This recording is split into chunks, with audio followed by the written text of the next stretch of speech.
Look at this shot on our downstream camera. I'm going to get out of the way. You can see dark clouds in the distance that are starting to part with a little bit more sunshine coming in closer to that state line. We really had those clouds roll in about that afternoon hour, provide a soggier feel for Friday, even provided just a little bit of showers for some people. Not everyone. Here in Springfield, we didn't really see them, but it's really areas that were really southeast of I-44. Even some light rainfall happening right now for those areas, but more rain expected to happen Saturday night, Sunday, and especially later into the 7-day forecast. Once we get into April, we are going to provide an opportunity of those April showers. You can even see a tornado warning that is in place over into Arkansas as all this moisture is just getting picked up from the Gulf and moving slowly to the north. You can see that. That's what happened on Thursday. That's what's happening today.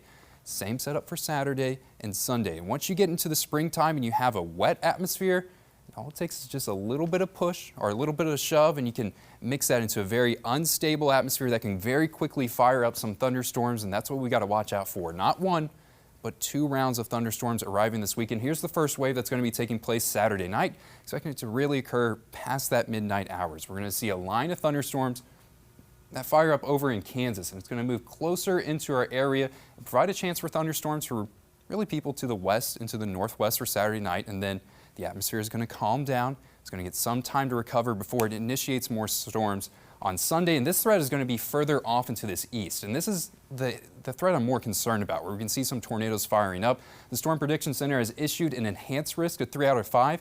I almost expect them tomorrow to upgrade this to a 4 out of 5 of moderate risk. They just want to wait a little bit more, see the new computer models, get a little bit more confidence before they decide to upgrade this. But the potential is there where we can see some tornadoes, some large supercells forming on Sunday. Let's talk about the timeline for that. Really nothing concerned for tonight, nothing concerned to start the day off Saturday. We will have a little bit of clouds that start to move in at the start of the day Saturday, and they're going to clear out for areas off into the west first. So I think places like Joplin and Springfield, not a bad Saturday. We'll have a little bit more sunshine. Temperatures can potentially reach the 80-degree mark.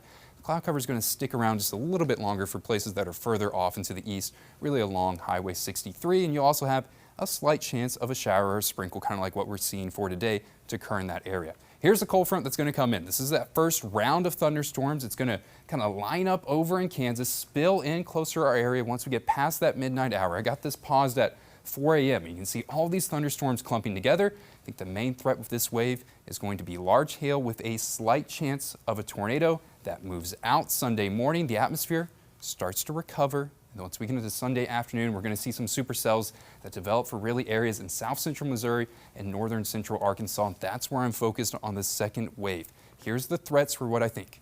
Let's do round 1 first. The wave that's going to be occurring for Saturday night for places off into the west, a limited tornado risk that we have to get through. It's a small chance, but it is a possibility. We can see a tornado that fires up on Saturday night. So make sure you have a way to get some type of weather notifications if you're going to be sleeping, and well, those sirens are going to be going off. Here's the risk and the chances for Sunday. Higher tornado risk. I think we can see supercells develop. It will not be as widespread, but the potential there is absolutely to see something nasty. And this isn't our only chance of storms throughout the week. Wednesday is another opportunity where we can see storms returning to the Ozarks with more rain for Thursday, more rain for Friday. We're getting April showers once we get past this weekend. Yeah, I think all of our go-to is the Ozarks First Weather app, but a weather radio this time of year really is not a bad idea either. Yeah, but just however you prefer it. I recommend our weather app, and you can set that thing up so the only time it goes off is when there's a tornado warning in your area. So that'd be a good time for it to go off, yeah. That's when you need it to go off. All right, Matt, thank you.